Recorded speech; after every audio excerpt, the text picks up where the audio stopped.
The Zacks rank, value, momentum, growth, and income all factor into Zacks rank buys. I'm Brian Bolin, and I'm here with another edition of Zacks Rank Buys. As the aggressive growth strategist, I look at the growth stocks that are Zacks Rank #1 strong buy. And today there are two of them that just populated my list today. So that means yesterday they were either a rank 2 or a 3, maybe even a 4 or 5. But today they both moved to Zacks Rank #1s. So let's take a look. First, we've got Amkor. And Amkor is a chip maker here, and we can see that it has that coveted Zacks Rank #1 strong buy rating. It has a value style score and a growth style score of A, as well as a earnings style or momentum style score of B. At 20 times forward earnings, this chip stock is looking pretty good. Let's take a look at the Zacks earnings estimate and how it has trended here. We see over the last 90 days, the 2016 number has moved from 44 cents all the way up to 53 cents.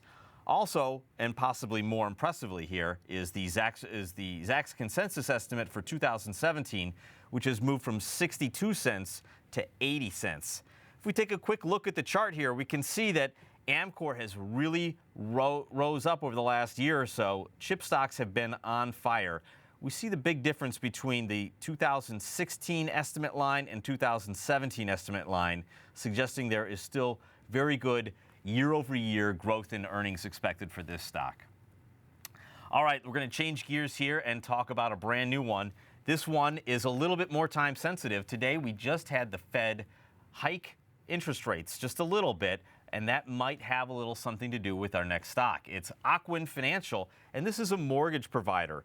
So let's take a look at this one here. We see it's a #1 strong buy with a value style score of A and a growth style score of B.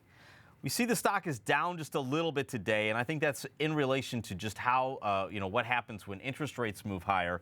The concern is that people will not be getting refinancings or new mortgages when rates move up. But keep in mind that this is a very small raise of 25 basis points. So the actual dollar amount on mortgage differences are going to be very small.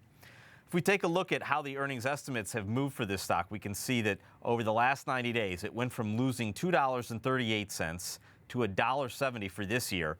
For next year, it looks even better, $1.36 down to 79 cents. Now that looks great, but as we look at the long-term chart here, we can see when housing kind of peaked. Since then, things haven't been so good.